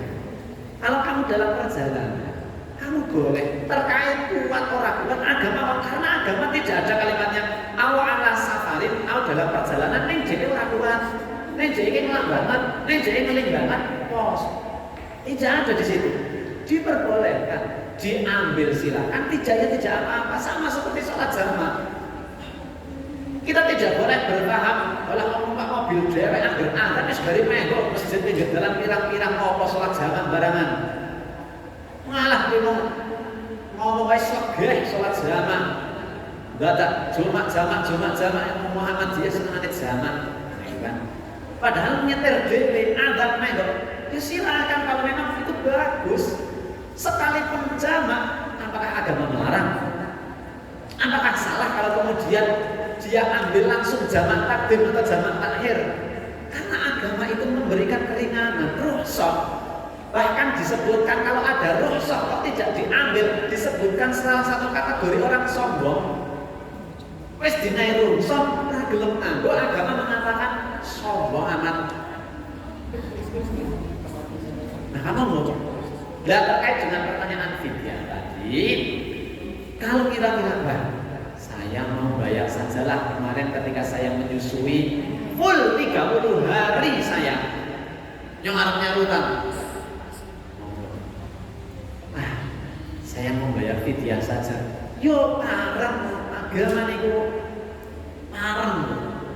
Jadi orang beragama niku kepenak. Oh kepenak ya. Dan kalau kita tidak punya ilmunya, jangan pernah merendahkan amalan seseorang. Jenengan komentari tanggane. Ya Allah, terawih dari bali terawih dari sana diwe bali nyambut gawe. Wah, donya wae padahal sing bali niku nembe shift malam tempe kampung. Belum tahapan sholat tarawih niku sunah apa wajib? Menghidupi keluarga sunah apa wajib? Kadang-kadang orang itu senangnya nyinyir tanpa ada landasan. Setuju mboten tuh? Kadang-kadang sing mboten kuat terawih itu karena dia belum cukup untuk menghidupi anak dan istrinya. Mulane yo kadang-kadang atau mungkin dia seperti shift di rumah sakit, dia harus kerja malam hari. Mesti di komen. Ya, jangan. Siapa ngerti kalau menyambut gawe dia terawih bisa saja. Atau dia terawihnya nanti setelah ngeten iki wong mongso ganjarane swarga. Wong salat ganjarane swarga. Wong nyambut gawe diniati ngempani anak bojo swarga. Jihad fisabilillah swarga. Sinau teng pondok ganjarane swarga. Menehi seneh wong buka puasa swarga. Terus rambute bocah yatim krana melas swarga. Lho Gusti Allah niku maringi dalan swarga niku pirang-pirang. Ini monggo lewat dalan sing pundi selama sing ditinggal sing wajib. Ya tidak. Jadi monggo kadang-kadang ini kenapa kemudian saya melebar sampai ke situ? Kadang-kadang kita itu dalam praktek beragama, ini ketika kita berhasil di satu amalan, kemudian ada orang lain yang belum bisa, kadang-kadang kita menganggap diri kita lebih hebat. Jangan pulang kajian, ada orang yang belum ikut kajian, jangan merasa luwih apik mau naik kajian mangkat terus kae lah urung tau mangkat kajian. Mungkin orang bisa naik mangkat kajian, namun mahkut berjuang karena anaknya pakai dimok anaknya. Terus bilangnya kok keterangan itu pancen dasare ora iso ngomong anak wae.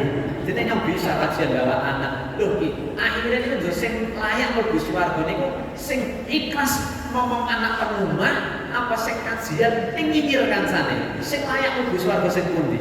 Kadang-kadang kan kita harus seperti itu. Sing jero ning ngamalke ngibadah niku. Wis ikhtiar kan seniki terus jaga mulut kita, jaga hati, jaga pikiran.